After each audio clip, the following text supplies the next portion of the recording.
माझी माय सरस्वती, माझी माय सरस्वती, माले शिकवते बोले, लेक बहिणाच्या मनी किती गुपित पेरली, माझी माय सरस्वती. माझ्यासाठी पांडुरंगा तुझं गीता भागवत, माझ्यासाठी पांडुरंगा तुझं गीता भागवत, पावसात समावत मातीमध्ये उगवत, माझी माय सरस्वती.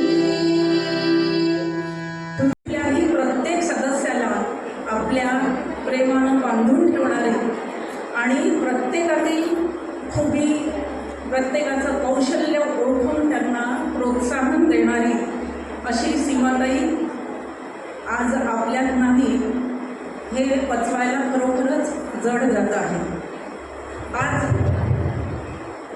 आज आपण सगळे जे जमलेलो आहोत ते साहित्याच्या प्रेमाने आणि सीमाताईच्या जिव्हाळ्याने सगळे एकत्र बांधलेलो आहोत आणि त्यामुळे आपण सगळे इथे जमलेलो आहोत. कार्यक्रमाच्या सुरुवातीला विदर्भ साहित्य संघ अकोला यांचे अध्यक्ष श्री विजूभाऊ कौसर सर आणि श्री रोठे सर यांना मी दीपप्रज्वलन करण्यास आमंत्रित करते.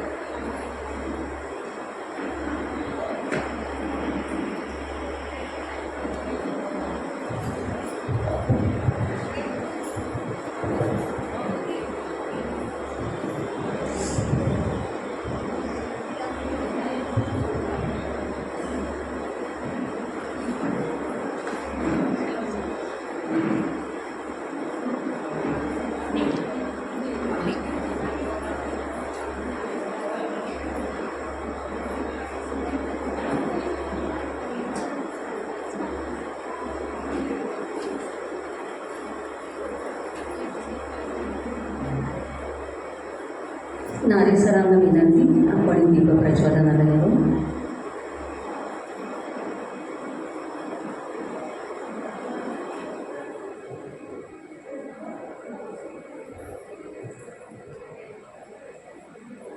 दीपज्योति परब्रह्म दीपज्योति नमोस्तुते, दीपो हरतु मे पापम दीपज्योति नमोस्तुते, दीपसूर्याग्निरूपस्वं तेजसां तेजोत्तमं गृहाणां मन्त्रतां पूजां सर्वकामप्रदो.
कार्यक्रमाचं दीपप्रज्वलन झालेलं आहे. आता मी नारे सरांना आमंत्रित करते या कार्यक्रमाचं प्रास्ताविक करण्यासाठी.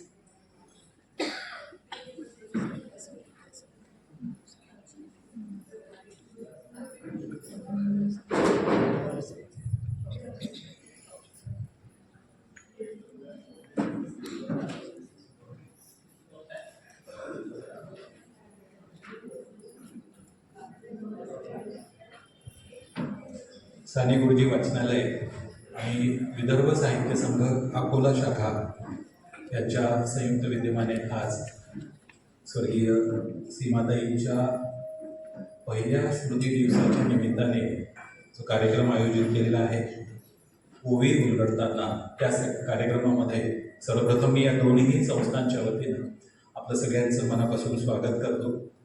खरं म्हणजे जसं कोलारकर मॅडम आणि यांनी सांगितलं की सीमाताई या सगळ्या अकोल्याच्या सांस्कृतिक क्षेत्रामध्ये जेवढ्या काही घटना घडामोडी होत होत्या त्या सगळ्याच्या प्रतिनिधी होते आणि त्यांच्याशिवाय ते सांस्कृतिक क्षेत्र पूर्ण होतच नव्हतं. आणि साने गुरुजी वाचनालय असेल किंवा अक्षरा असेल यांचा उल्लेख तर सीमाताईंच्या सगळ्या पुस्तकांमध्ये पण आढळतो की त्यांच्यामुळे एक वाचन चळवळ असेल, लेखन चळवळ असेल, ही सगळीकडे त्यांना राबवता आली आणि पुढे नेता आली.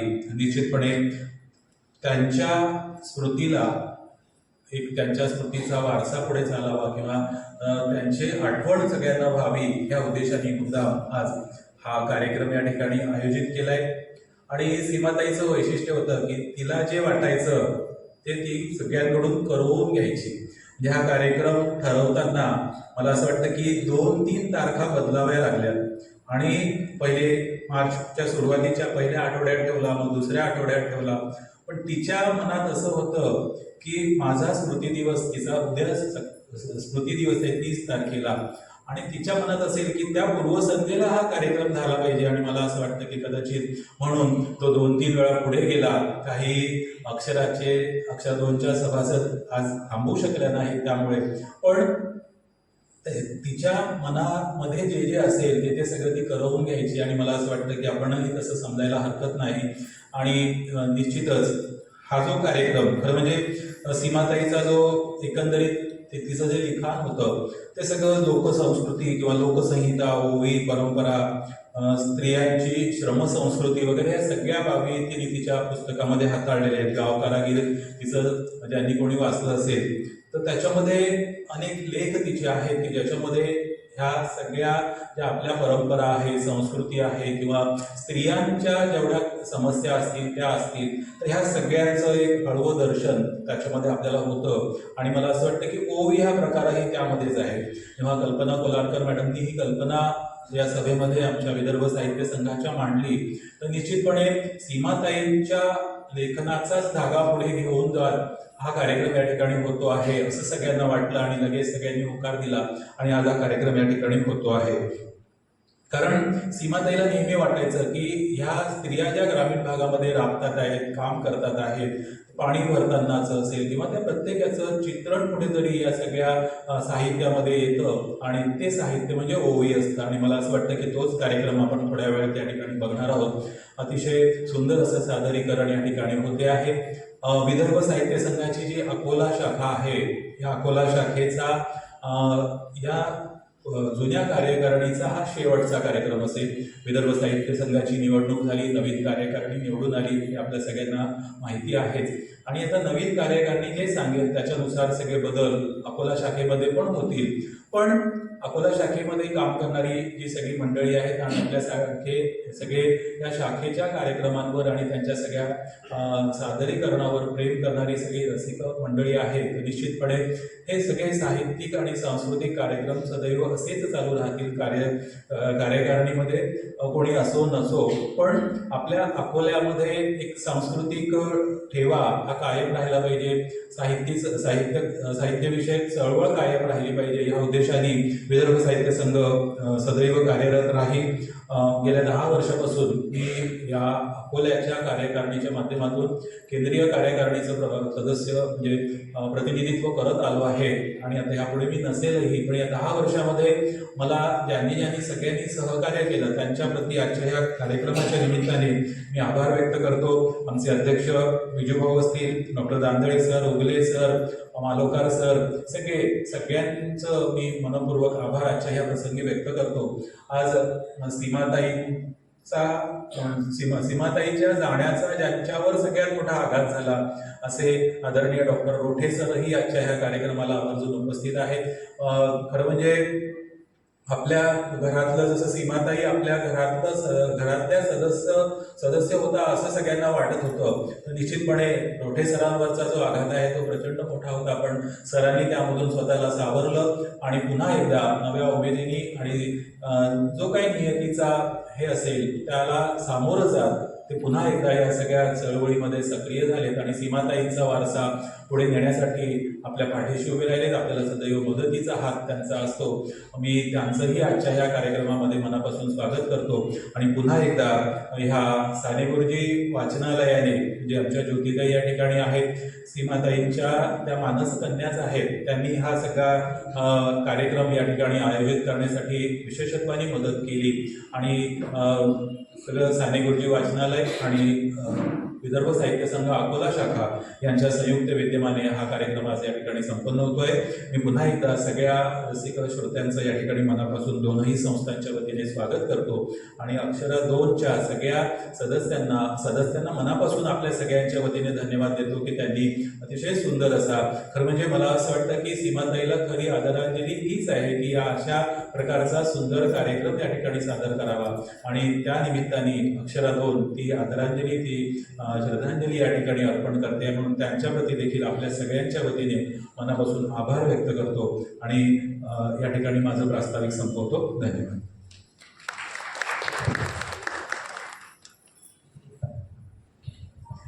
धन्यवाद नारे सर.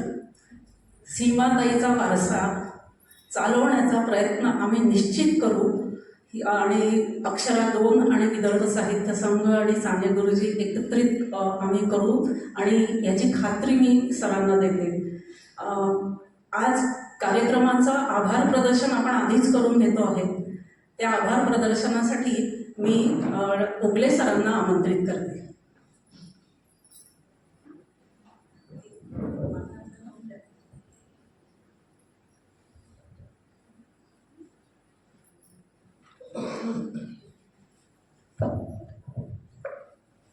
सर्वांना नमस्कार. साने गुरुजी वाचनालय अकोला आणि विदर्भ साहित्य संघ शाखा अकोला यांच्या संयुक्त विद्यमाने आयोजित ओवी उलगडताना हा कार्यक्रम जो आहे हा स्वर्गीय सीमाताई शेटे रोठे यांच्या पहिल्या स्मृती दिनानिमित्त आयोजित केला आहे. या कार्यक्रमाच्या निमित्ताने सुरुवातीलाच आभार व्यक्त करताना आपण सर्व उपस्थित आहात म्हणून सर्व सृजनशील रसिक श्रोत्यांचे तीनही संस्थांच्या वतीने मी मनपूर्वक आभार व्यक्त करतो.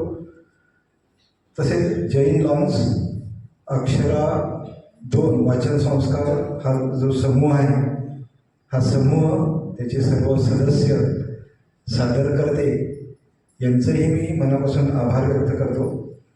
विशेषतः या कार्यक्रमाला आवर्जून उपस्थित असलेले विदर्भ साहित्य संघाचे अध्यक्ष आदरणीय विजयभाऊ कौसर, त्यानंतर विदर्भ साहित्य संघाचे सर्व कार्यकारिणी सदस्य यांचेही मी मनापासून आभार व्यक्त करतो. या कार्यक्रमाला आपला वेळ काढून आदरणीय डॉक्टर सहदेवराव रोठे सर उपस्थित आहेत, त्यांच्याप्रती ऋण व्यक्त करतो. एकंदरीत हा कार्यक्रम सादर करताना या कार्यक्रमाचे आधारस्तंभ आदरणीय डॉक्टर गजानन नारे सर यांचे मी तीनही समूहाच्या वतीने मनपूर्वक आभार व्यक्त करतो. विशेषतः प्रास्ताविकात आदरणीय नारे सरांनी उल्लेख केल्याप्रमाणे ज्योतिताई धबाले ह्या साने गुरुजी वाचनालयाच्या ग्रंथपाल आहेत. त्यांनी या कार्यक्रमाचा संपूर्ण व्यवस्थापनाचा भार उचलला. त्यांचेही मनपूर्वक मी आभार व्यक्त करतो आणि पुढील सूत्र आदरणीय डॉक्टर कुलकर्णी मॅडम यांच्याकडे सुपूर्द करतो.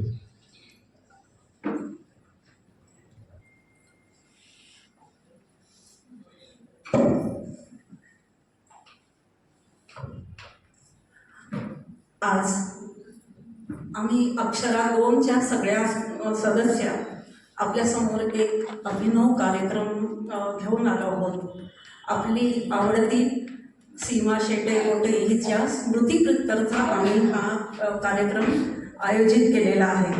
आज 1 वर्ष पूर्ण झालंय, पण सीमाताई आपल्यात नाही हे सत्य पचवणं खरोखर खूप अवघड आहे. अक्षरामध्ये, विदर्भ साहित्य संघामध्ये आणि साने गुरुजी वाचनालयात कधीही गेलं तरी तिचं आजही अस्तित्व जाणवतं. मेरी आवाज ही पहचान है अशी ओळख असलेला तिचा आवाज त्या ठिकाणी कानात घुमतो आणि तिच्या मार्गदर्शनात, तिच्या नेतृत्वाखाली आम्ही अनेक कार्यक्रम केलेले आहेत आणि ते यशस्वी झालेले आहेत. तर आता आम्ही अक्षरा 2 सीमा तुझ्यासाठी ओवी उलगडताना या कार्यक्रमाचं आयोजन केलेलं आहे आणि हा कार्यक्रम आम्ही सीमाताईच्या स्मृतीला समर्पित करीत आहोत. लौकिक अर्थानं ती आज आपल्यात नाही, पण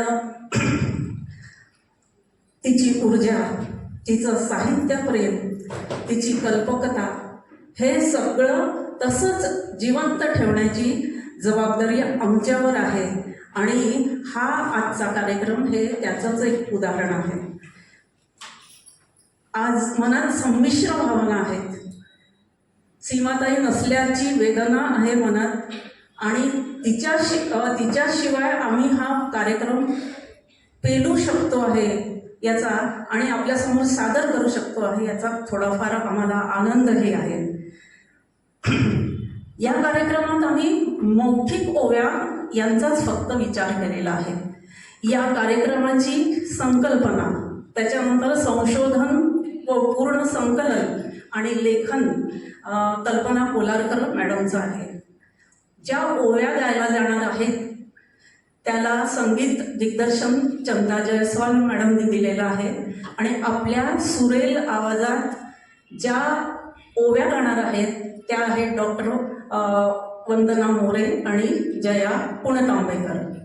ओवींची माहिती ज्या सांगणार आहेत त्यांची ओळख तुम्हाला कार्यक्रमातून होईलच आणि निवेदन अर्थातच मी डॉक्टर साधना कुलकर्णी करणार आहे. तर सुरुवातीला सीमाच्या स्मृतीला वंदन करूया आणि सरस्वतीला वंदन करून ते सुद्धा ओवीद्वारे वंदन करून सरस्वतीची बहिणाबाईची ओवी आपण इथे ऐकूया. सादर करणार आहेत जया पुणतांबेकर आणि वंदना मोरे.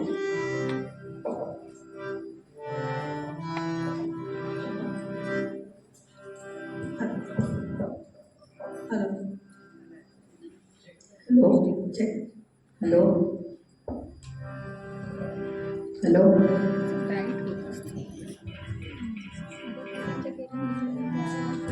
माझी माय सरस्वती, माझी माय सरस्वती, माले शिकवते बोले, लेक बहिणाच्या मनी किती गुपित पेरली, माझी माय सरस्वती. माझ्यासाठी पांडुरंगा तुझं गीता भागवत, माझ्यासाठी पांडुरंगा तुझं गीता भागवत, पावसात समावत मातीमध्ये उगवत, माझी माय सरस्वती. तुझ्या पायाची चाहूल लागे पाना पाना मंदी, तुझ्या पायाची चाहूल लागे पाना पाना मंदी, देवा तुझं येणं जाणं,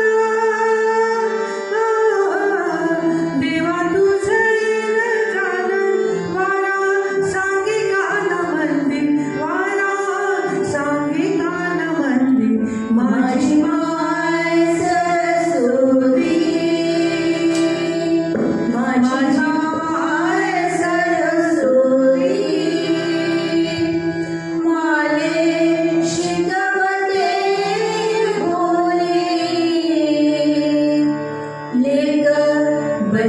माझ्या मनी किती गुपित पेरली माझी माय सरस्वती.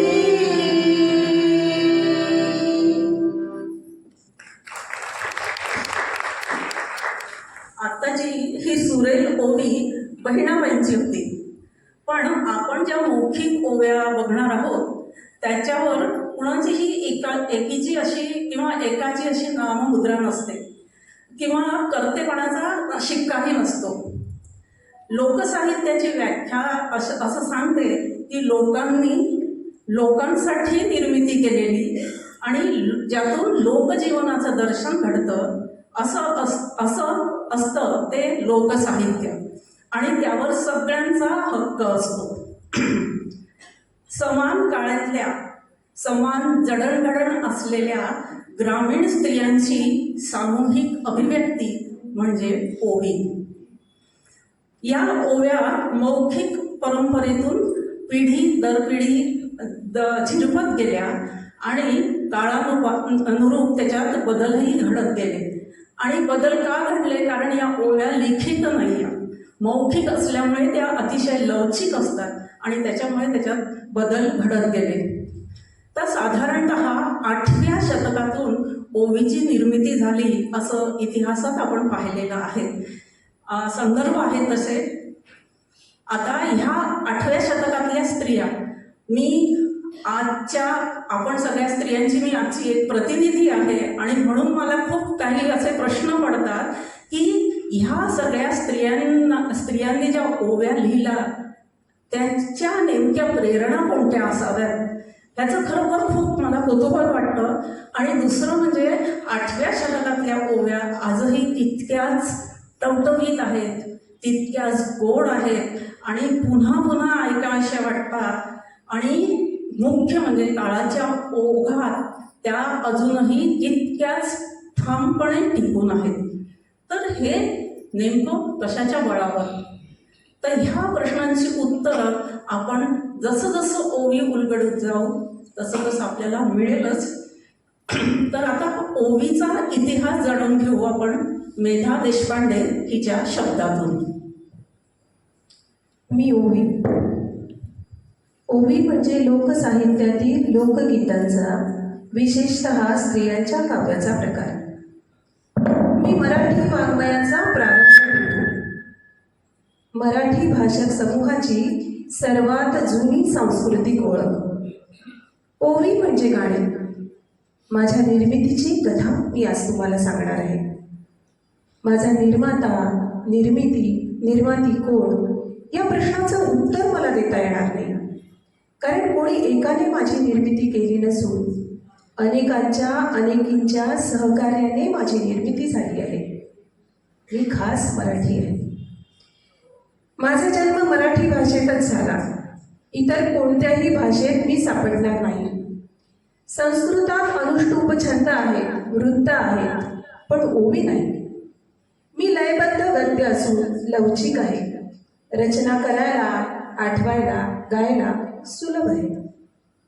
ओवीचा अर्थ आज मी तुम्हाला सांगते. ओवी म्हणजे ओळे, गुंफणे. यात शब्द आणि अर्थ गुंफलेला असतो. ओवी म्हणजे विणकामातील प्रत्येक ताणा जिथून ओवला जातो आणि जिच्यामुळे विणताना तो खालीवर केला जातो ती ओवी. माझ्या निर्मितीचा काळ इसवी सन 800 ते 1051च्या दरम्यानचा सांगितला आहे. पहाटेची शांत वेळ, माझघराचा कोपरा आणि त्यामुळे स्त्रीला मनमोकळे करण्यासाठी अवकाश आणि अवसर दोन्हीही असल्याने माझी निर्मिती होत असे. कारण माझा जन्मच भारतीय स्त्रियांच्या कामाधामातून झाला आहे. मी म्हणजे भारतीय स्त्रियांच्या जीवनक्रमाचा तो अविभाज्य भाग आहे. स्त्रीला ओवी कशी सुचते असा प्रश्न अनेकांनी विचारला, पण याचे उत्तर देणे थोडं अवघडच आहे. पण द्यायचेच झाले तर असे देता येईल की आपोआपच सुचते. मानसशास्त्रीय विचारानुसार ती स्त्रीची अभिव्यक्ती असते. विशेषतः जाते ओढताना ओवी सुचते. जाते ओढताना अंतःकरणात उमाळे दाटून येतात. सुखदुःखाला कंठ फुटतो आणि माझा जन्म होतो.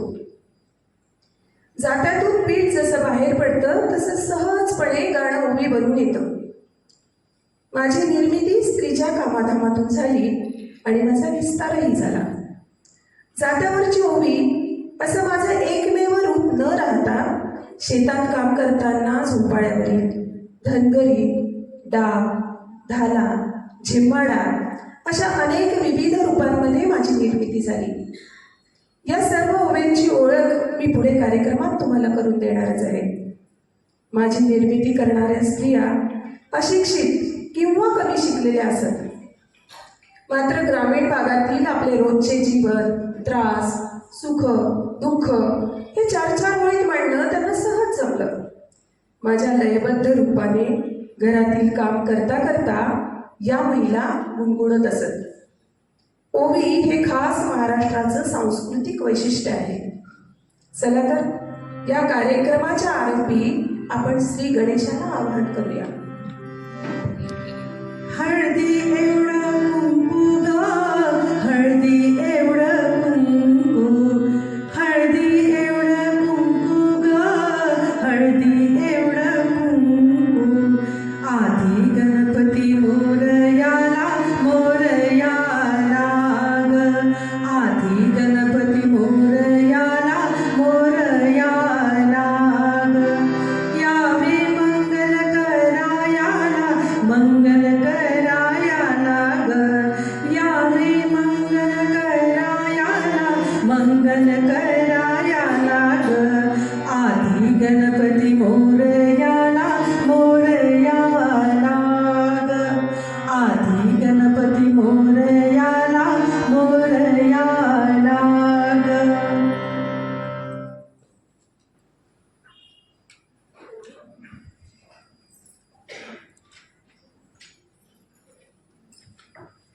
ओवीचा इतिहास ऐकताना या ग्रामीण स्त्रियांमध्ये उपजतच असलेली जी सर्जनशीलता आहे त्या सर्जनशीलतेला बघून आपण खरोखर अवाक होतो.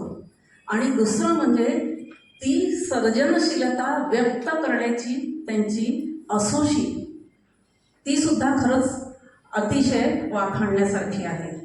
सहजता, समयोचितता आणि उत्स्फूर्तता ही ओवीची बलस्थानं आहेत असं लक्षात येतं.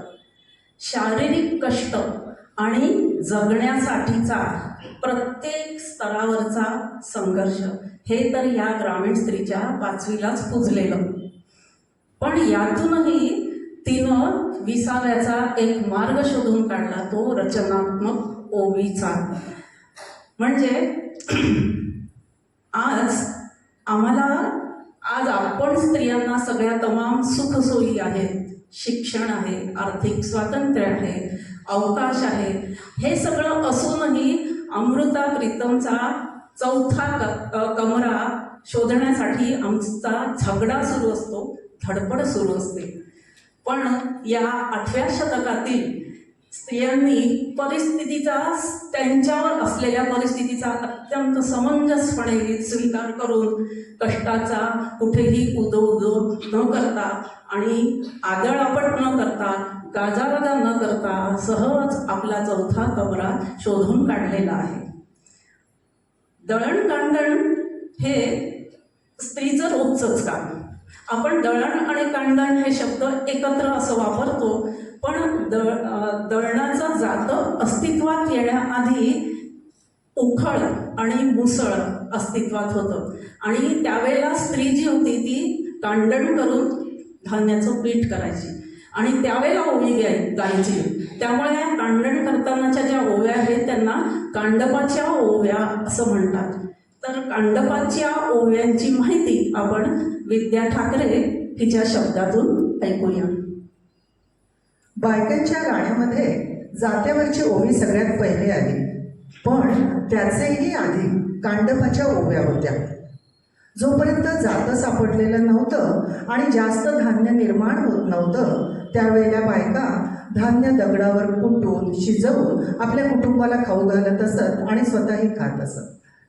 कांडपाच्या ओव्या ह्या प्राचीन मराठी लोकसाहित्याचा एक महत्त्वाचा भाग आहेत. या ओव्यांमधून स्त्रियांच्या मनातील दुःख, भावना आणि कष्ट व्यक्त होतात. उखळ आणि मुसळ साधारण 5000 वर्षांहून अधिक काळ भारतीय संस्कृतीत प्रचलित असलेलं धान्य प्रक्रिया साधन. शेतीचा शोध लागल्यानंतर धान्य काढण्यासाठी, सडण्यासाठी कठीण दगडाचा खोलगट भाग म्हणजे उखळ आणि सागवानी लाकडाचा जाड दांडा म्हणजे मुसळ अशी जोडी बनवली गेली. महाराष्ट्रीयन संस्कृतीत तर जातं आणि उखळ या वस्तूंना लक्ष्मी मानलं जातं. लग्न समारंभात तर त्यांना विशेष मान आहे. उखळ पाथरूड समाज बनवतो तर मुसळ सुताराकडे बनवून घेऊन लोहाराकडे जाऊन त्यास कडी बसवली जाते. सातवाहन काळात पाटा, वरवंटा, जातं ह्यासोबतच उखळाचा देखील उल्लेख आढळतो. मुसळ हे बलरामाचं आयुध. त्याच्या उत्पत्तीची कथा विष्णू आणि भागवत पुराणात देखील आली आहे. भागवत पुराणानुसार यशोदेनं बाळकृष्णाला उखळाला बांधून ठेवलं होतं हे आपल्या सगळ्यांनाच ज्ञात आहे. तसंच मुसळासंबंधी देखील एक पौराणिक कथा भागवतात सांगितली आहे. ती कथा अशी आहे की उन्मत्त झालेल्या यादवांनी ऋषींची चेष्टा करावी म्हणून एका मुलाला स्त्रीवेश घालून त्यांच्या समोर आणलं आणि विचारलं, हिला मुलगा होईल की मुलगी? ऋषी क्रोधित झाले आणि म्हणाले, हिला मुलगाही होणार नाही आणि मुलगीही होणार नाही, हिला मुसळ होईल आणि तेच तुमच्या यादव कुळाचा नाश करेल. आणि खरंच जेव्हा त्या मुलाचा स्त्रीवेश काढण्यात आला त्यावेळी त्यातून एक मुसळ बाहेर पडलं. मुसळ जाळल्यानंतर त्याची राख समुद्रात टाकण्यात आली. ते लाकडाचं होतं त्यामुळे त्याची राख झाली, पण त्याला असलेली कडी लोखंडाची होती ती मात्र तशीच राहिली. ती कडी एका माशानं गिळली. तो मासा एका पारध्याला सापडला. पारध्यानं तो घरी आणला, कापला, त्यात त्याला ती लोखंडी कडी सापडली. त्यानं ती कडी लोहाराकडे नेऊन त्याचा एक बाण बनवून घेतला आणि ह्याच बाणानं माशाच्या पोटात सापडलेल्या लोखंडी कडीपासून बनवलेल्या बाणानं श्रीकृष्णाच्या पायाचा वेध घेतला. यादव कुळाचा अंत झाला. क्रोधित ऋषींची शापवाणी खरी ठरली. तर अशी ही कथा. ह्या कांडपाच्या ओव्या कामाची लयच पाळत नाही तर त्या काळातील महिलांची सामाजिक स्थिती आणि त्यांची भावनिक घुसमटही व्यक्त करतात. या ओवीचं वेगळेपण म्हणजे या ओवीच्या शेवटी उई ग हे उद्गार येतात.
मांडणातून धान्याचं पीठ आणि मनाची कणी करणारी ही स्त्री ओव्यांमधून संस्कृतीचा, समाज जीवनाचा इतिहास मांडते. सहज स्फूर्तीने निर्माण झालेल्या या ओव्या जीवनाच्या प्रत्येक अंगाला स्पर्श करतात. समूहाद्वारे अभिव्यक्त झालेल्या ओव्यांमधील हे जे सुखदुःख असतं हे वैयक्तिक नसतं, ते प्रातिनिधिक असतं.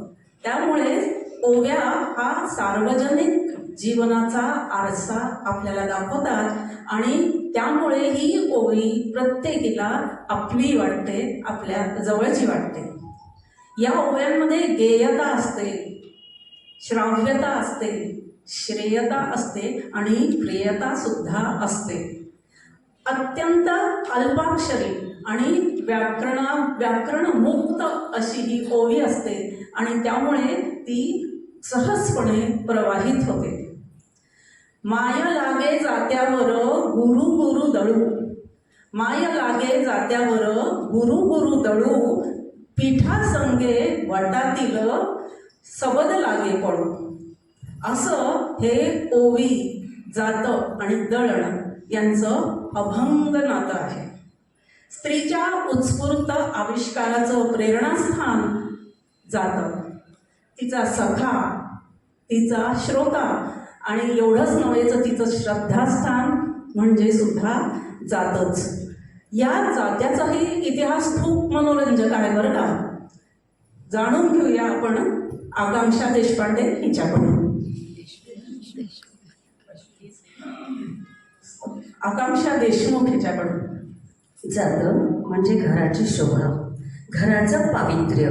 सर्वसाधारण 1.5-2 फुटी व्यासाच्या आणि 3-3.5 इंच उंचीच्या एकाच मापाच्या 2 वर्तुळाकार दगडांची युती म्हणजे जातं. जात्याचा शोध मानवी संस्कृतीच्या इतिहासात ख्रिस्तपूर्व 2000 वर्षांपूर्वी म्हणजेच सिंधू संस्कृतीच्या काळापासून प्रचारात असल्याचे मानले जाते. सिंधू संस्कृतीशी समकालीन असणाऱ्या लोथलमधील उत्खननात जात्याची वरची तळी सापडली. गोव्यातील तडकोड, महाराष्ट्रातील नेवरसे, तेर, वडगाव, सिरपूर येथील नागार्जुन कोंडा आणि तक्षशिला उत्खननातही जाते सापडली. जाते आकाराने वर्तुळाकार गोल असते, दगडाचे असून त्यामध्ये 2 तळ्या असतात. खालची तळी ही स्थिर असते. वरच्या तळीच्या कडेला एक उंच लाकडी खुंटा असतो. हा खुंटा हाती धरून वरची तळी फिरविता येते. या तळीच्या मध्यभागी असलेल्या छिद्रातून थोडे थोडे धान्य टाकतात आणि दोन्ही तळींच्या घर्षणामुळे धान्याचे पीठ होऊन तळीच्या कडीच्या पटेतून बाहेर येते. लोकसाहित्यातील ओवी गीतांचा आणि जात्याचा ऋणानुबंध अतिशय जवळचा आहे. भारतीय संस्कृतीत जात्याच्या उत्पत्तीबद्दल असे सांगितले जाते की जाते हा शब्द यंत्रकम या यंत्रवाचक शब्दापासून बनलेला आहे. यंत्रक, जंतम, जाते अशा प्रक्रियेने तो मराठीत आला. वेगवेगळ्या प्रदेशाप्रमाणे त्या भाषेत जात्याला वेगवेगळी नावं आहेत. मराठीत जाते, घरोटा, कानडीत बिसू, कळला, गुजरातीत खट्ट, तेलुगूमध्ये बिसरू राऊत, सिंधीमध्ये जट, बिबिटमध्ये रोधा, हिंदीत चेदर, पंजाबीत चंदूण, नेपाळीत जातो, बंगालीत जाता, आसामियामध्ये झाड, चिनी भाषेत श्रुती इत्यादी नावांनी जाते ओळखले जाते. एखादी जबाबदारी स्वीकारली की ती पार पाडण्याची क्षमता आपोआपच येते. हा भाव व्यक्त करण्यासाठी जात्यावर बसल्यावर ओवी सुचतेच अशी म्हण मराठीत प्रचारात आलेली आहे. जाते हे केवळ अन्न तयार करण्याचे साधन नसून महिलांच्या आत्मनिर्भरतेचे आणि लोकसाहित्याचे प्रतीक मानले जाते. कुठलेही कार्य करताना त्यासाठी लागणाऱ्या साधनांना ईश्वर मानून प्रार्थना करण्याची पद्धत आपल्या संस्कृतीत आहे. त्यानुसार दळण सुरू करण्यापूर्वी जात्याला ईश्वर मानून प्रार्थना केली जाते. जात्या तू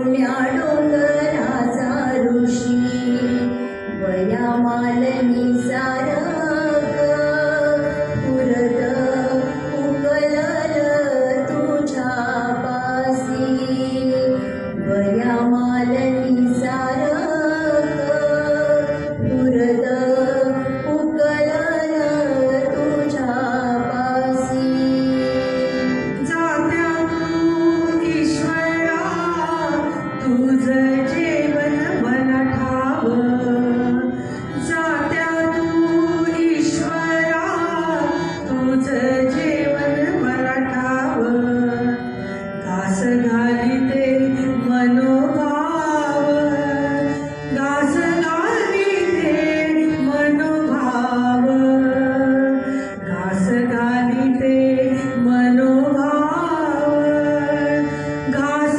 घालिते मनोभाव थोरलं माझं जात खुंटा त्याचा चकमकी थोरलं माझं जात खुंटा त्याचा चकमकी आम्ही दळू मायले आम्ही दळू मायले आम्ही दळू मायले आम्ही दळू मायले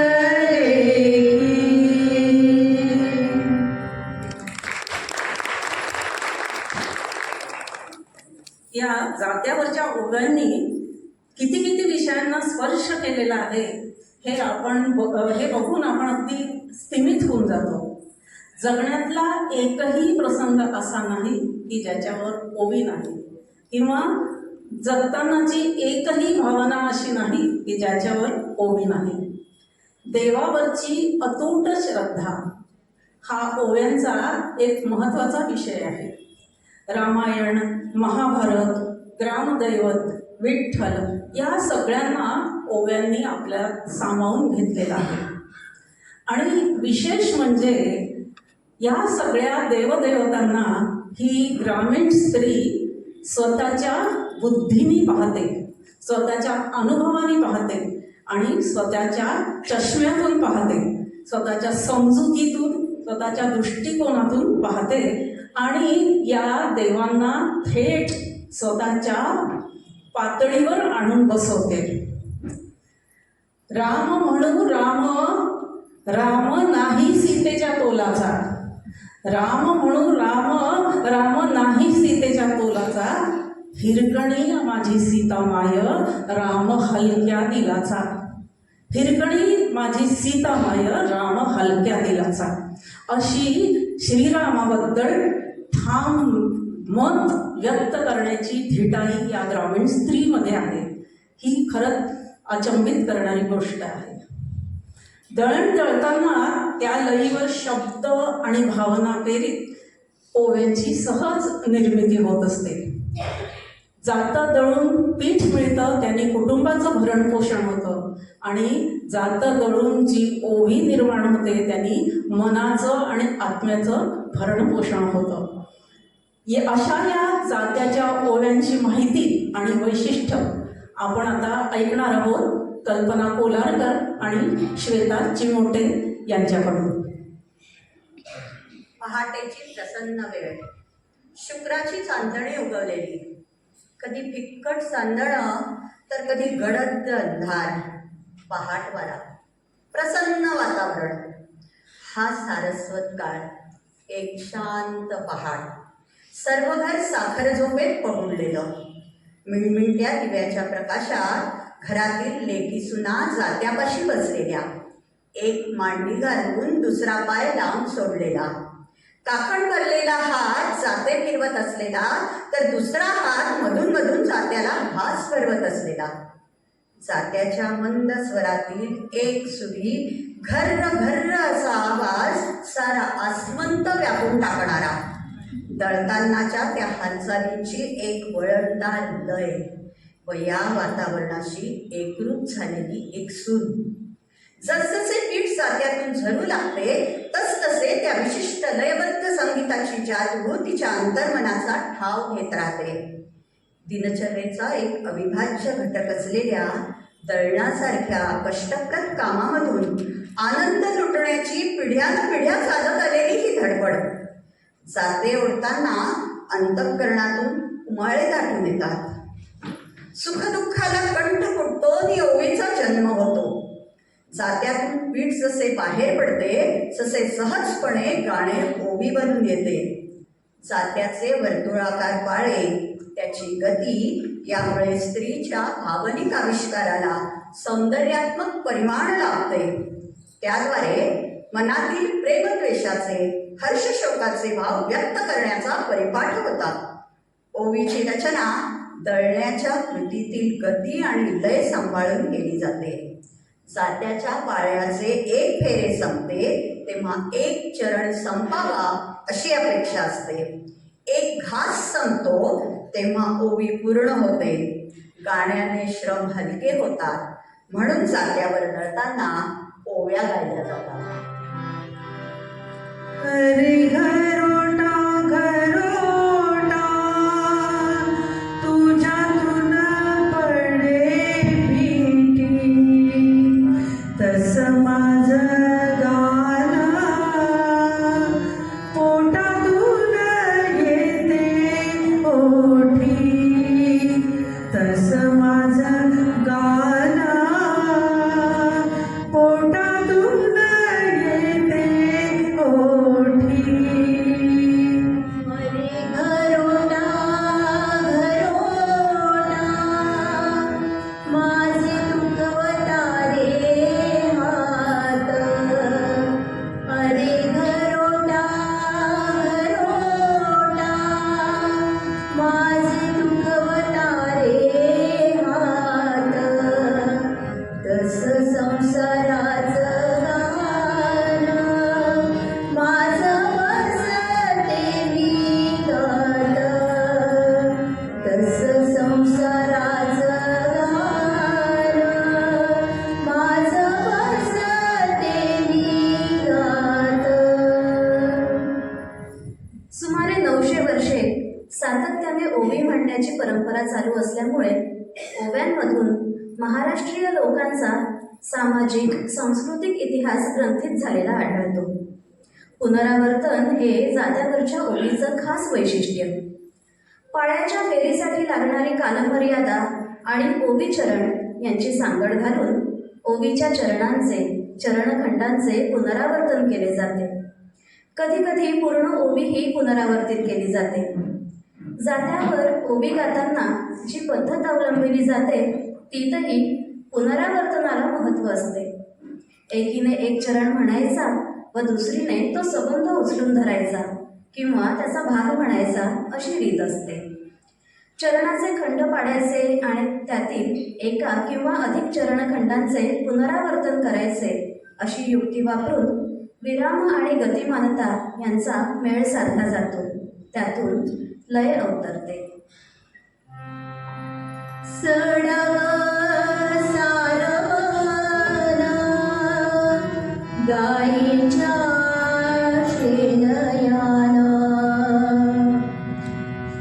सडग सारवण गायीच्या शेणयान. आधी पावनी देवान पंढरवडी एकादस. आली पावनी देवान पंढरवडी एकादस. पंढरवडी एकादस. पंढरवडी एकादस. पंढरवडी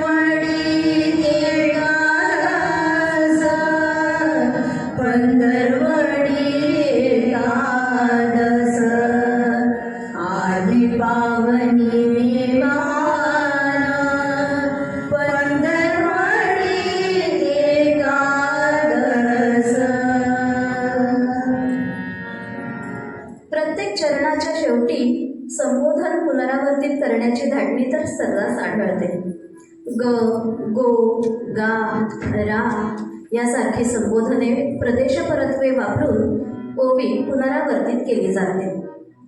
जात्यावरच्या ओवीत येणारे हे पुनरावर्तन ओवीची लय सांभाळण्याच्या उद्देशाने येते, पण त्याबरोबर अर्थाचे विशेषत्व सांभाळणे, अर्थछटेचा बारकावा व्यक्त करणे अशी कार्येही या पुनरावर्तनाने साधली जातात.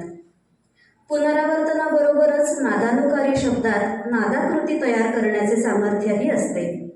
चरणांतीचे अक्षर लांबवून म्हणण्याची धाटणी या ओवीच्या गायनात असते. अशा प्रकारे श्रुतीसुभगतेचे परिमाण प्राप्त करण्याचे अनेकानेक प्रकार ओवीत आढळतात.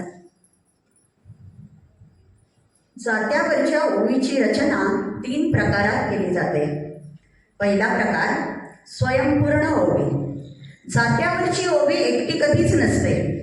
दळण संपेपर्यंत ओव्या म्हटल्या जात असल्याचे लक्षात येते. आशयदृष्ट्या परिपूर्ण असे तिचे रूप असते.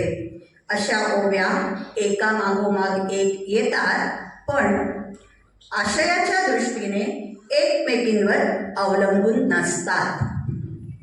माळ्याला ताकीद बीस बंदाच्या रोपांची, माळ्याला ताकीद बीस बंदाच्या रोपांची.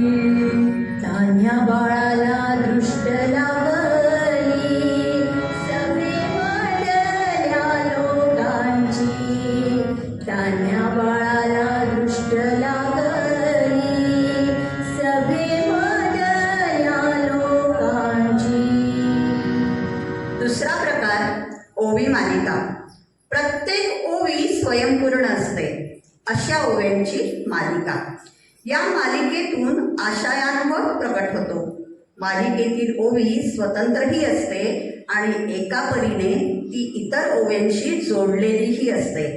ओवी मालिकेतील सलग अनुभव आविष्कृत केलेला असतो आणि प्रत्येक ओवी दुसऱ्या ओवीशी आंतरिक रीतीने जोडलेली असते.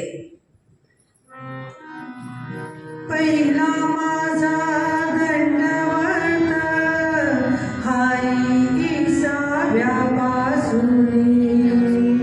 पहिला माझा दंडवत हाई ईसाव्यापासून. सावळ्या पांडुरंगा न्यावर हात बसुनी. सावळ्या पांडुरंगा न्यावर हात बसुनी. दुसरा माझा दंडवत चंद्रभागेच्या अल्ल्याड. दुसरा माझा दंडवत चंद्रभागेच्या अल्ल्याड. सावळ्या पांडुरंगा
सुखा मेळा तो बाहेरी. अशी ही मालिका चालू राहते. चंद्रभागेच्या अलीकडच्या काठावर उभ्या असलेल्या स्त्रीने मनोमनी पांडुरंगाच्या भेटीचा घेतलेल्या अनुभवाचे चित्रण या ओवी मालिकेत आहे. तिसरा प्रकार ओवी कथा. ओव्यांच्या मालिकेपेक्षा काही वेगळा असा रचना प्रकार म्हणजे ओव्यांमधून सलगपणे वर्णिलेली कथा. ही कथा कधी अगदी लहान एखाद दुसऱ्या प्रसंगाने युक्त अशी असते, तर कधी अत्यंत प्रदीर्घ असते. असे असले तरी कथात्मकता हा जात्यावरच्या ओवीचा मूलभूत गुणधर्म नव्हे. जात्यावरील ओवीतील अनुभव विश्व वैशिष्ट्यपूर्ण असते. कौटुंबिक स्वरूपाचे अनुभव व भाव या ओव्यातून व्यक्त होतात. त्यामुळे ओवीचा गोडवा वाढतो.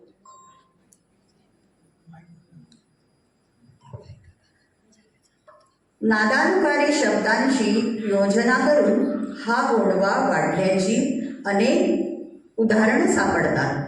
युरोप, जपान, चीन अशा अनेक राष्ट्रांमध्ये धान्याचे पीठ करण्यासाठी जात्यासारख्या साधनांचा वापर केला जात असे. तिथे दळताना गाणं म्हटल्याचीही माहिती मिळते. भारतात महाराष्ट्राखेरीज कर्नाटक, गुजरात, बिहार, काश्मीर या राज्यांमध्ये जात्याचा वापर केला जाईल. जात्यावर गाणं म्हणण्याची प्रथाही तिथे आहे.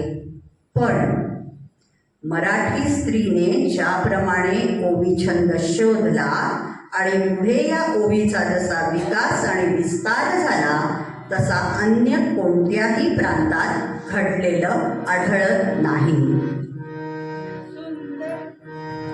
सुंदर माझे जाते ग फिरते बहुतेकी. सुंदर माझे जाते ग फिरते बहुतेकी. ओव्या गाऊ कौतुकी तू ये रे बा विठ्ठला. ओव्या गाऊ कौतुकी तू ये रे बा विठ्ठला. जीव शिव खुंटी ग प्रपंचाचे नाते ग. जीव शिव खुंटी ग प्रपंचाचे नाते ग. लावणी पाची बोट ग तू ये रे बा विठ्ठला.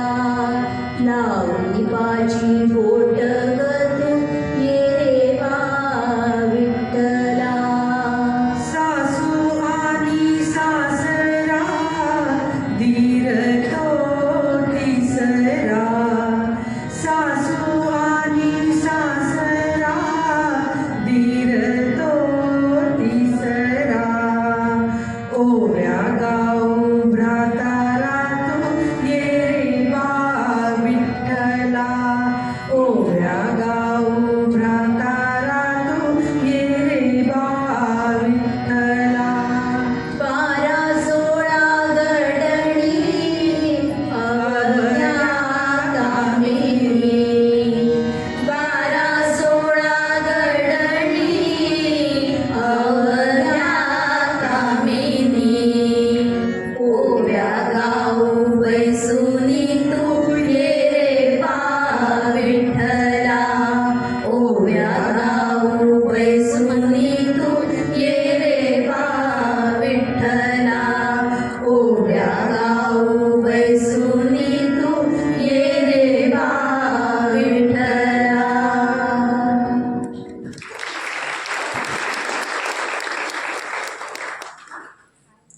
जातं, दळण आणि ओव्या यांचा समृद्ध इतिहास एका चलचित्राप्रमाणे तुमच्या डोळ्यासमोर उभा राहिला असेल याची मला खात्री आहे.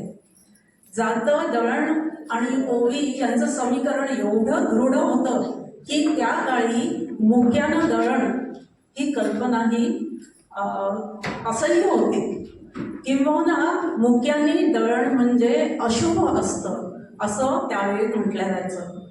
मुक्यानं दळीनं नको दळूस ग रती, मुक्यानं दळणं नको दळूस ग रती, जात्याच्या मुखामंदी कृष्ण रामाच्या मूर्ती, जात्याच्या मुखामंदी कृष्ण रामाच्या मूर्ती. ओव्यांची मक्तेदारी ही काही फक्त स्त्रियांचीच होती असं नाही, तर पुरुषही श्रमपरिहारासाठी आनंदासाठी ओव्या गात असत. धनगर समाजामध्ये नांगरणी, पेरणी, खळं, पशुपालन, पिकाचं रक्षण ही सगळी कामं करताना धनगरी ओव्या गायची रीत आहे. पण फक्त ह्या ओव्यांमध्ये, स्त्रियांच्या ओव्यांमध्ये जसा हळुवारपणा असतो, मायेचा ओलावा असतो किंवा भावना प्रधानता असते, तसं या ओव्यांमध्ये नसतं. त्या धनगरी ओव्यांमध्ये जोश असतो, उत्साह असतो, वीरगाथा असतात, शौर्यगाथा असतात आणि रांगडेपण एक असतं. तर या धनगरी ओवीबद्दल जाणून घेऊया भाग्यश्री अभ्यंकरकडून. रानात हिंस्र पशूंपासून संरक्षण करायचं असतं. विशेषतः रात्रीच्या वेळी हा धोका फार वाढलेला असतो. अशा वेळी रात्रभर जागं राहायला लागतं. झोप येऊ नये म्हणून मोठा जाळ पेटवून, मोठा आवाज करून, ढोल वाजवत त्या पेटवलेल्या जाळाभोवती फिरत एखादं कथानक सादर केलं जातं. कथात्मकता आणि सादरीकरण हे या ओवीचं प्रमुख वैशिष्ट्य. सुंबरानं मांडलं गा सुंबरानं मांडलं असं म्हणून ओव्यांची सुरुवात होते. सुंबरानं म्हणजे स्मरण, आठवण. कुलदैवत, ग्रामदैवत आणि इतर दैवतांसाठी सुंबरानं मांडल्याचे सांगून विरुबा देवाची महती सांगणाऱ्या अद्भुत प्रसंगांनी नटलेलं हे कथानक असतं. अद्भुताचा वावर अधिक असल्याने घटना प्रसंगाचे, स्थळ काळाचे तपशील जरा संदिग्धच असतात. लांब दूर पल्ल्याला, फार दूर काळाला, मानवत्या खंडाला, मधल्या काळाला, पयल्या सतयुगाला घडत. अलौकिक अशी वळणे घेणारी ही कथा अवास्तव आणि अलौकिक असते, परंतु माणसाच्या मनाच्या गाभ्याला खोलवर स्पर्श करण्याचं सामर्थ्य मात्र तिच्यात असतं. कथानकाचे घटना प्रसंगाच्या अनुषंगाने भाग पाडले जातात. कडव्याच्या प्रारंभी आणि शेवटी सुंबरानं मांडलं गा सुंबरानं मांडलं असं म्हटलं जातं. यात विशेषत्वाने वीरनायकाच्या कथा असतात आणि त्या विधिवत सादर केल्या जातात. कपाळाला भंडारा लावून, ढोलाला नमन करून आणि आख्यानाप्रमाणे अनेक देवतांना नमस्कार करून कथेची सुरुवात होते. सुंबरानं मांडलं गा सुंबरानं मांडलं, सुंबरानं मांडलं गा सुंबरानं मांडलं, सुंबरानं मांडलं गा सुंबरानं मांडलं, सुंबरानं मांडलं गा सुंबरानं मांडलं, सुंबरानं मांडलं गा सुंबरानं मांडलं, सुंबरानं मांडलं गा सुंबरानं मांडलं, सुंबरानं मांडलं गा सुंबरानं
उत्पन्न करणारी ही सुंबरान ओवी.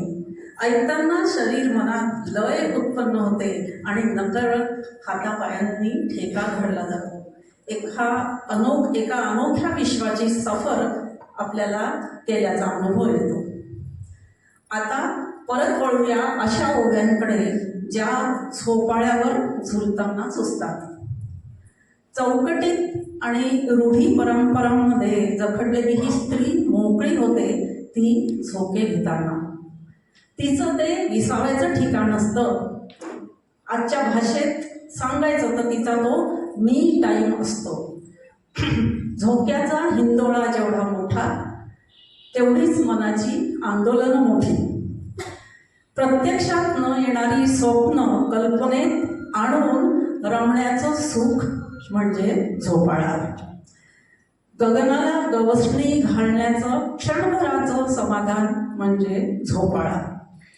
वेगानं वर जाणारा झोपाळा दृष्टी पल्ल्याडचं क्षितिज दाखवतो, तर खाली येणारा झोका जमिनीवर पाय टेकताच वास्तवाचं भान देतो. एकाच वेळी भूत, भविष्य आणि वर्तमान काळात फिरवून आणणारा हा झोका. अशा वेळी ओवी सुचली नाही तरच नवल. आता झोक्यावरच्या ज्या ओव्या आहेत त्यांच्या संबंधी माहिती ऐकूया जयश्री कदमनेकडून.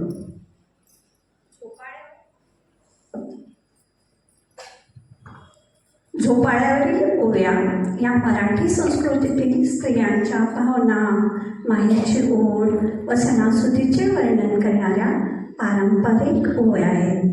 नागपंचमीला झाडाला झोके बांधायचे आणि महिनाभर मुलींनी झोपाळ्यावर खेळायचे. हा जुन्या काळातील ग्रामीण समाजानं संमत केलेला मुलीबाळींच्या खेळाचे एक पद्धत.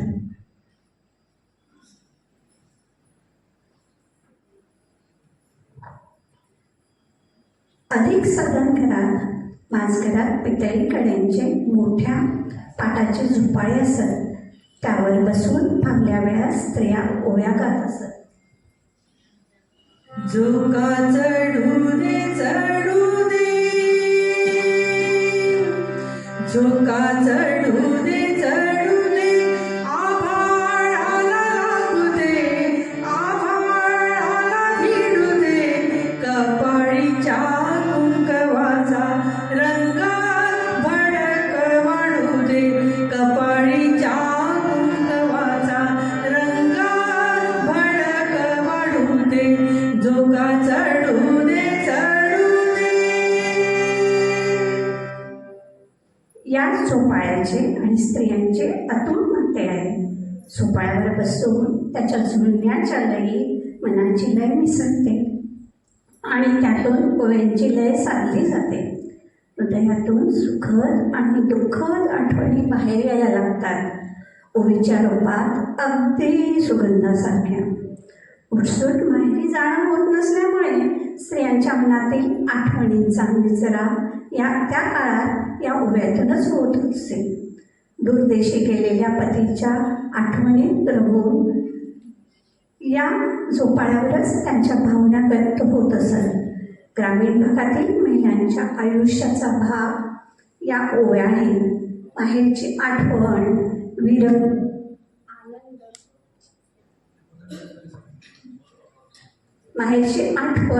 विरह, आनंद, उर्वर या ओव्यातूनच झोपाळ्यावर झुलताना त्या स्त्रियांतून व्यक्त करत असत.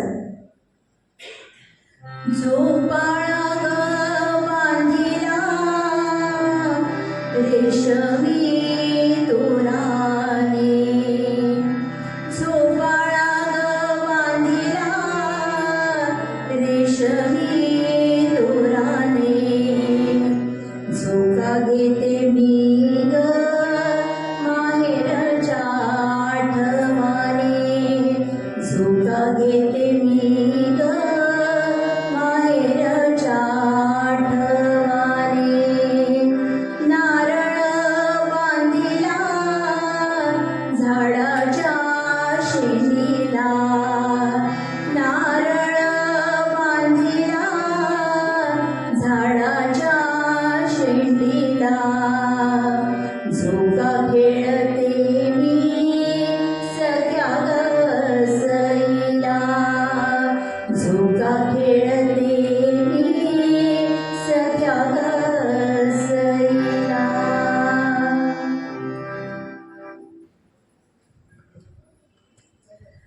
दळणकांडणाबरोबरच शेतीची कामं हा स्त्री जीवनातला एक अविभाज्य भाग होता.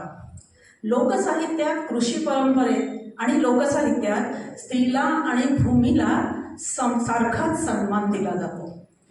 नांगरणी करताना त्याचा आरंभ स्त्रीच्या हाताने करावा. बीजारोपण करताना बियाणांची पहिली मूठ तिने सोडावी.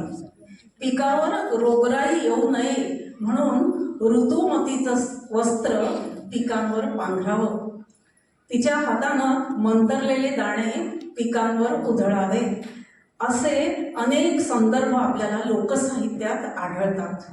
स्त्रीच्या डोक्यावर पाण्याने भरलेला सच्चिद्र घट ठेवतात आणि पर्जन्य मंत्र म्हणून मिरवणूक काढली जाते.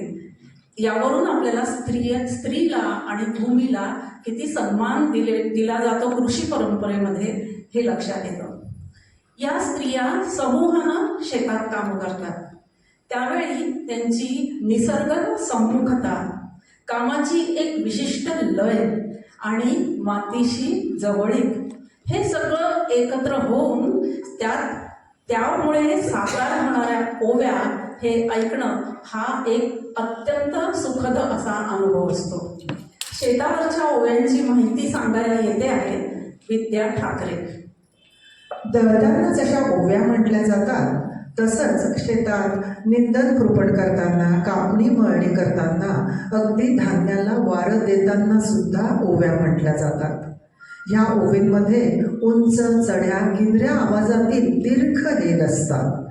ह्या ओव्या म्हणताना एक स्त्री ओवीचा एक चरण म्हणते आणि मग इतर जणी तो घोळावतात. अशी ही ओवी म्हणण्याची पद्धत असते.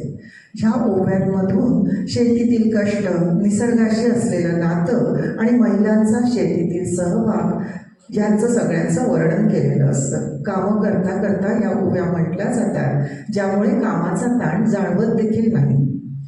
सोपी ग्रामीण भाषा आणि लयबद्ध ओवी रचना यातून शेतीचं महत्त्व सांगणं, कामाचा कंटाळा घालवणं, प्रोत्साहन देणं आणि आनंद मिळवणं हा उद्देश पूर्ण होतो.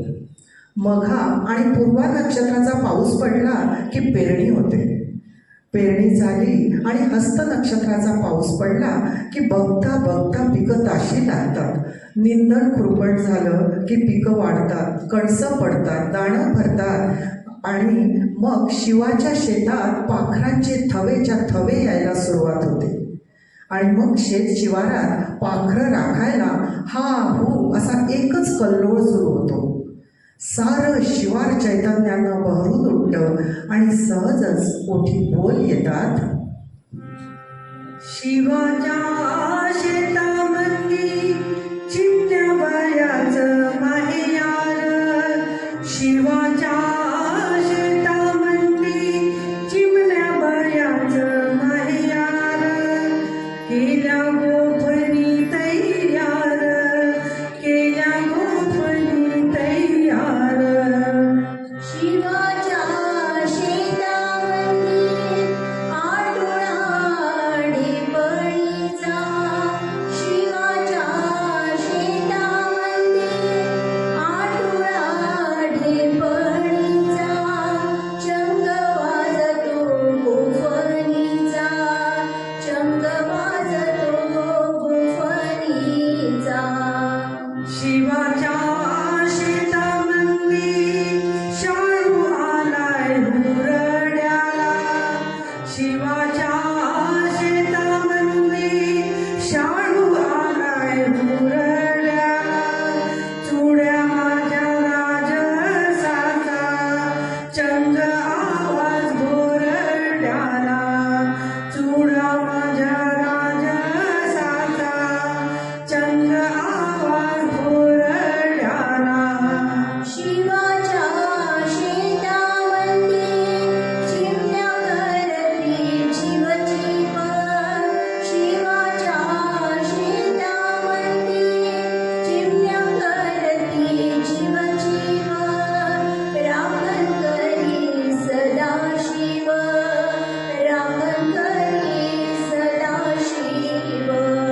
आतापर्यंत ऐकलेल्या ओव्या या त्या समाजातल्या आहेत जो समाज अत्यंत कमी गरजांमध्ये नैसर्गिकपणे जगणारा आहे, निसर्गाच्या सान्निध्यात मोठा होणारा आहे.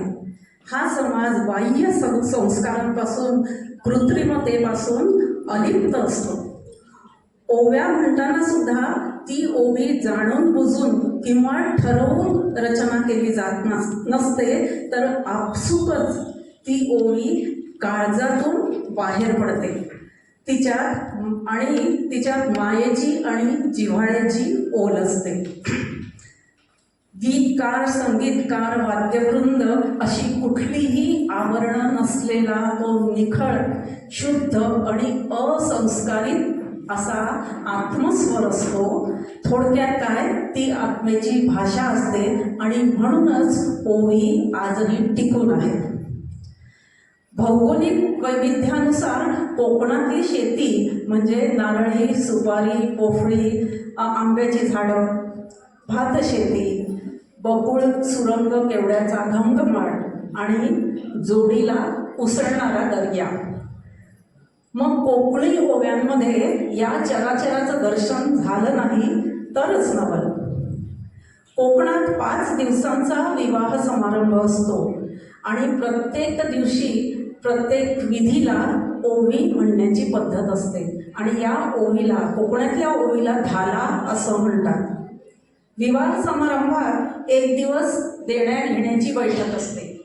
त्यावेळेला मग समिंदर सागरा मोते पिकली आगरा, समिंदर सागरा मोते पिकली आगरा, काका रे सुभेदारा मोत्या पवळ्यांनी वटी भरा, अशी एक मागणी किंवा डिमांड या धाला ओव्यातून केली जाते.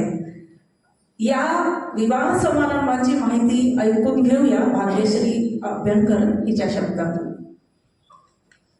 ओवीचा आणखीन एक प्रकार म्हणजे धाला ओवी.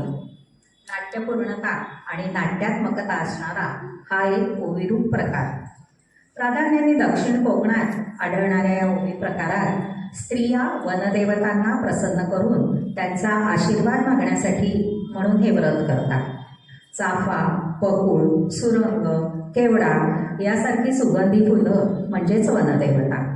या वनदेवतांना आणि इतर देवतांनाही खेळायला आमंत्रित केले जातं.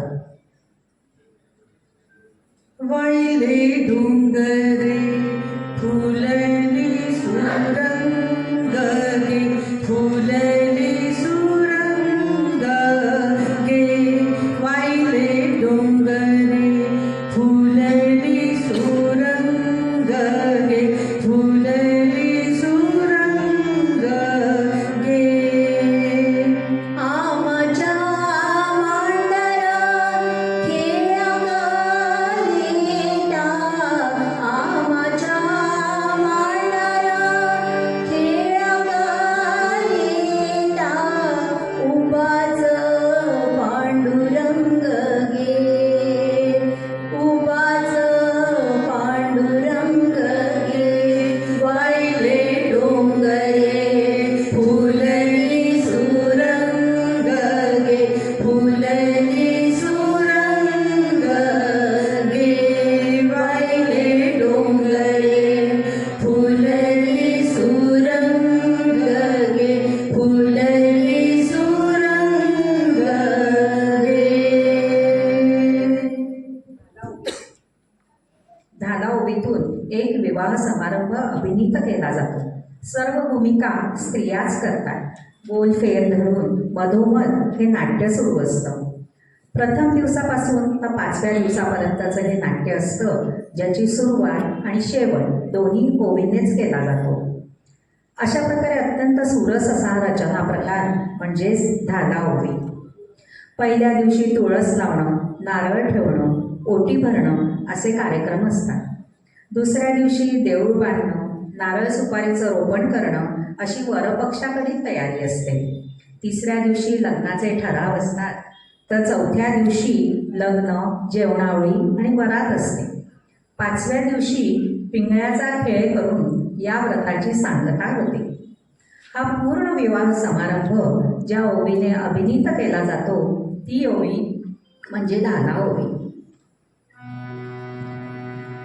आचान धालो काबार धालो आचान धालो काबार धालो धाल्याच्या माथ्या शेणाचो कालो धाल्याच्या माथा शेणाचो कालो फोडिले नारळ केली पाचवडी फोडिले नारळ केली पाचवडी रवळनाथाचे वळी कार्यसिद्धी झाली रवळनाथाचे वळी कार्यसिद्ध झाली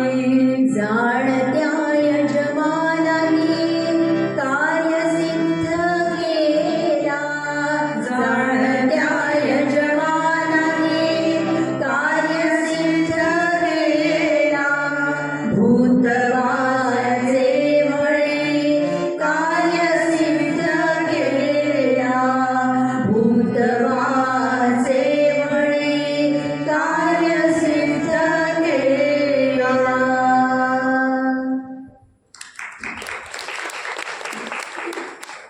झिम्माडा हा कोकणातल्या विवाह समारंभातला आणखी एक मनोरंजक असा ओव्यांचा प्रकार आहे.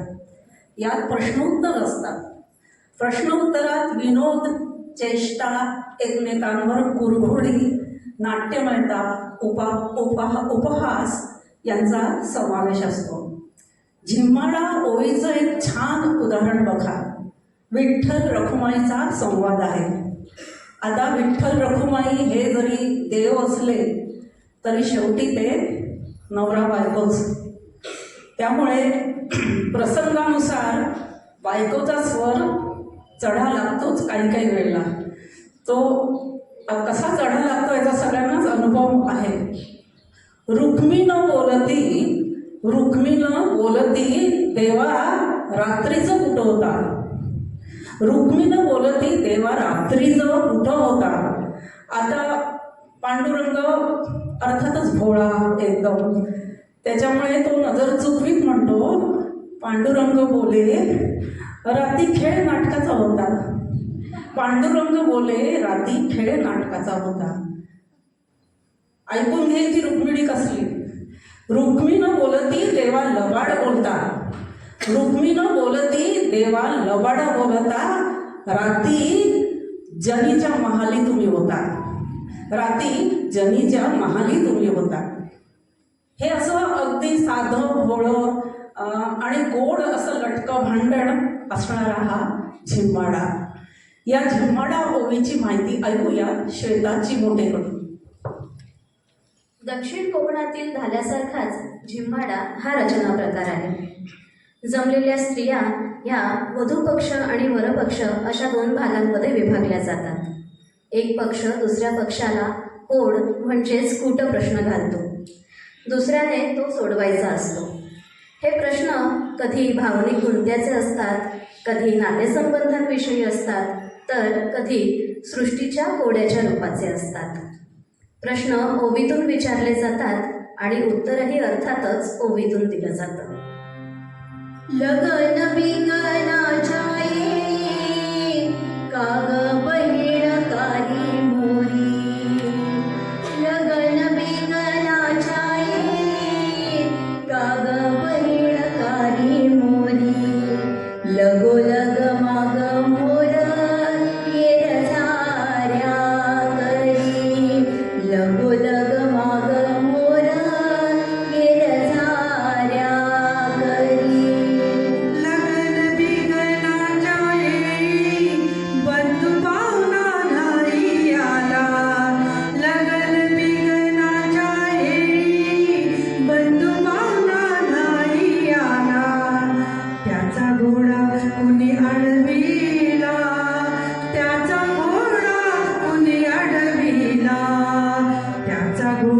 कुणी अडविला, त्याचा घोडा कुणी अडविला. म्हणून बहीण झाली काळी मोरी, बहीण येर झाल्या करी. बहीण झाली काळी मोरी, बहीण येर झाल्या करी. बहीण झाली काळी मोरी, बहीण येर झाल्या करी. बहीण झाली काळी मोरी, बहीण येर झाल्या करी. काही प्रमाणात प्रसंगावधानाला महत्त्व देणारे बौद्धिक झटापटीचे रूप झिम्माडा या प्रकारात आढळते. काही ठिकाणी फुगडीतील उखाण्याला झिम्माडा असे म्हटले जाते. आता आपण कार्यक्रमाच्या शेवटाकडे येतो आहोत. ओव्यांमध्ये मृत्यू हा विषय सुद्धा अस्पर्शित नाही. मृत्यू म्हटलं की कुणाच्याही मनात भीती दाटून येते, पण मृत्यूच्या ओव्या ऐकताना या स्त्रियांनी मृत्यूचा केलेला सहज स्वीकार अधोरेखित होतो. स्वतःच्या मृत्यूवर ओवी करण्याइतकी तटस्थता या स्त्रीमध्ये आहे. ग्रामीण संस्कृतीत अहेवपणे मरण येणं ही प्रत्येक स्त्रीची अंतिम इच्छा असते. अहेवपणे मरण आलं तर ती स्त्री स्वर्गात जाते अशी समजूत आहे. आहे व मरण मला द्यावं पार्वती, आहे व मरण मला द्यावं पार्वती. चौघे माझे बंधू, खांदे माझे घरवती, असं तिने म्हटलेलं आहे. स्वतःच्या मृत्यूचं चिंतन करतानाच्या तिच्या ओव्या ऐकताना अक्षरशः मनाचा थरकाप होतो. तिला मृत्यू येतो खरा, पण ती अडकलेली असते माहेरात, तिच्या मुलांच्या मायेत आणि पतीच्या काळजीत. गेला मह्या जीव नका करू संध्याकाळ, गेला मह्या जीव नका करू संध्याकाळ. पोटच्या पोराची थंड्या पानानं आंघोळ, पोटच्या पोराची थंड्या पानानं आंघोळ. मृत्यूनंतर केल्या जाणाऱ्या क्रियाकर्मात म्हटलेल्या ओव्यांना डाक ओवी असं म्हणतात. मृत्यूनंतरच्या अंत्यसंस्कारात आणि ओव्यांमध्ये स्त्रियांचा खरं तर सहभाग नसतो. या ओवीच्या सुरुवातीला आणि समाप्तीला शिवहरा ही अशी आरोळी असते. डाक ओवी समजून घेण्यासाठी मी आमंत्रित करते मेधा देशपांडे. डाक हा एक विधी आहे, तो मृत्यूनंतर केला जातो. त्यामुळे डाकची ओवी ही मर्तिकाची ओवी असते. यात एक कथानक असते, मनुष्याची नश्वरता ठसविणारे,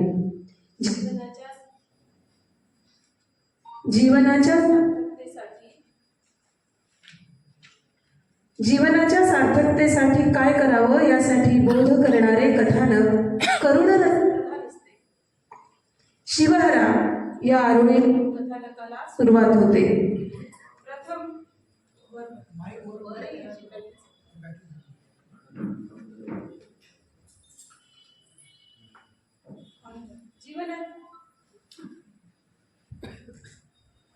जीवनाच्या सार्थकतेसाठी काय करावे हे सांगणारे कथानक करुण रसप्रधान असते. शिवहरा या आरोळीनं कथानकाला सुरुवात होते.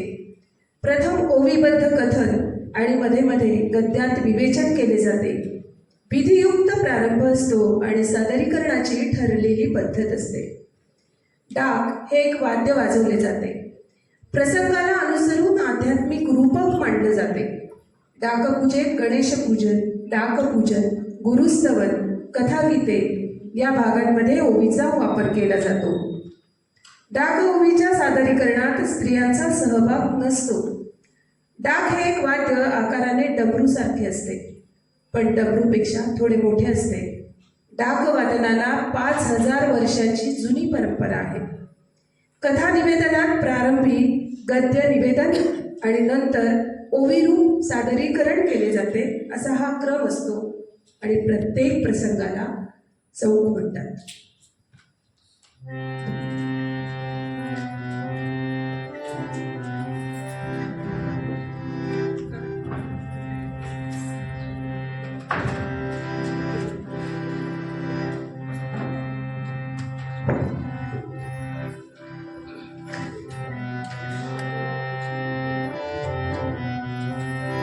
शिवहरा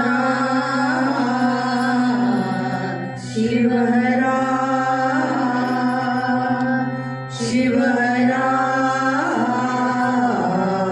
शिवहरा सावरुनी समाधर्म सदृश वैसला सावरुनी समाधर्म सदृश वैसला पाची पांडव मिळून यज्ञ आरंभिला पाची पांडव मिळून यज्ञ आरंभिला नारद राम स्वामी तवा बोलले धर्माला नारद राम स्वामी तवा बोलले धर्माला आठराहो पैजा तुम्ही आना यज्ञाला आठराहो पैजा तुम्ही आना यज्ञाला आठराहो पैजा तुम्ही आना यज्ञाला आठराहो पैजा तुम्ही आना यज्ञाला आठराहो पैजा तुम्ही आना यज्ञाला आठराहो पैजा तुम्ही आना यज्ञाला शिवहरा शिवहरा शिवहरा शिवहरा शिवहरा शिवहरा शिवहरा शिवहरा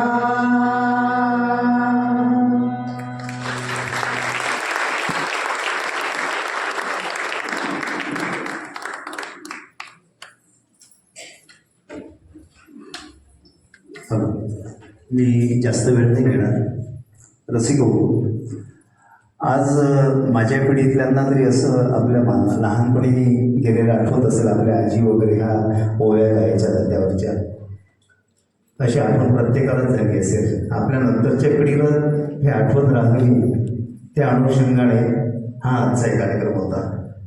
रसिको, धुसर आकाशाच्या कुशीत जेव्हा पहाट अलगद शिरते आणि सूर्यदेवाच्या किरणातून निशब्द भावना झिरपते, तेव्हा निसर्गही शब्द हरून फक्त अनुभूती बनतो आणि प्रत्येक क्षण आणि क्षण एक अव्यक्त ओवी होऊन जातो. जीवन म्हणजे ह्याच क्षणांना अलगद कवटाळणे आणि ओवी गात गात स्वतःलाच पुन्हा शोधत राहणे. आजच्या या मातृशक्तीने खरंच या ओव्यांच्या माध्यमातून ओवी उलगडताना स्वतःला शोधण्याचा प्रयत्न केला आहे. तर यांचा आपल्या सर्वांच्या वतीने ऋण व्यक्त करणे हे आपलं सगळ्यांचं कर्तव्य आहे. तर त्यांचं ऋण व्यक्त करण्याकरता, त्यांचा सत्कार करण्याकरता मी विचारपीठात आमंत्रित करतो विदर्भ साहित्य संघाच्या शाखा अकोलाचे अध्यक्ष विजय कौशल सर, विदर्भ साहित्य संघ केंद्रीय कार्यकारिणी सदस्य तथा अकोला शाखेचे मार्गदर्शक डॉक्टर गजानन नारे सर, सुरेश पाचकवडे आणि डॉक्टर सहदेवराव गोटे सर यांना मी विचारपीठाला आमंत्रित करतो. आणि ज्यांनी ह्या ओव्या उलगडल्या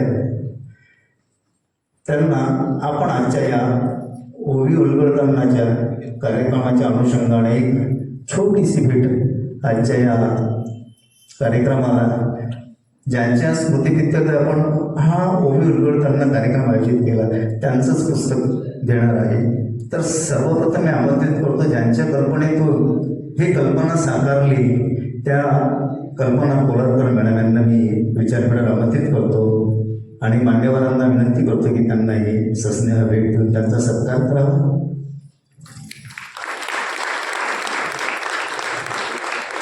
ज्यांच्या सुंदर निवेदनातून सूत्रबद्ध सूत्रसंचालनातून हा कार्यक्रम एक एक ओळी पुढे गेली त्या आमच्या माझ्या गुरु डॉक्टर साधना कुलकर्णी मॅडम यांना मी आमंत्रित करतो आणि मान्यवरांना विनंती करतो की त्यांचा सत्कार करावा.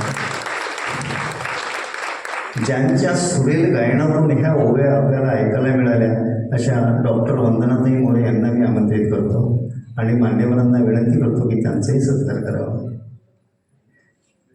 तसेच त्याच तोलामोलाची साथ देणाऱ्या जया पूर्ण तांबेकर मॅडम यांनाही मी विचारपीठात आमंत्रित करतो आणि मान्यवरांना त्यांचा सत्कार करण्याची विनंती करतो. जयश्री पूर्ण तांबेकर. यानंतर मी मेघना देशपांडे मॅडम यांना आमंत्रित करतो आणि मान्यवरांना विनंती करतो की त्यांनी त्यांचाही सत्कार करावा. त्यानंतर श्वेताची मोठे मॅडम यांना मी आमंत्रित करतो आणि मान्यवरांना विनंती करतो की त्यांचाही त्यांनी सत्कार करावा. डॉक्टर विद्या ठाकरे मॅडम यांना मी विचारपीठात आमंत्रित करतो आणि मान्यवरांना विनंती करतो की त्यांचाही त्यांनी सत्कार करावा. त्यानंतर आकांक्षा देशमुख मॅडम त्यांना मी आमंत्रित करतो.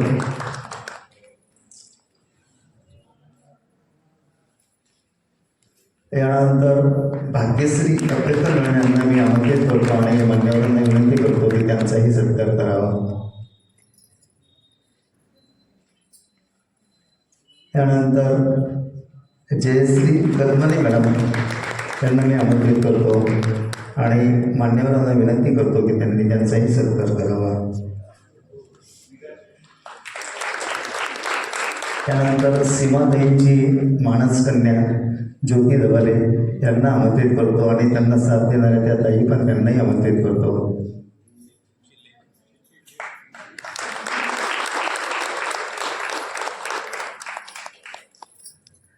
यानंतर या संपूर्ण ओवी उलगडताना ज्यांनी सुरेल अशी हार्मोनियमवर साथ दिली असे रविदादा कसबेकर यांना मी आमंत्रित करतो आणि मान्यवरांना विनंती करतो की त्यांनी ग्रंथ देऊन सत्कार करावा.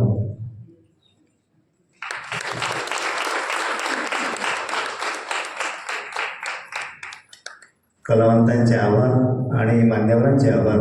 मान्यवरांना विनंती करतो की त्यांनी आपले स्थान ग्रहण करावे आणि पुढील सूत्र मी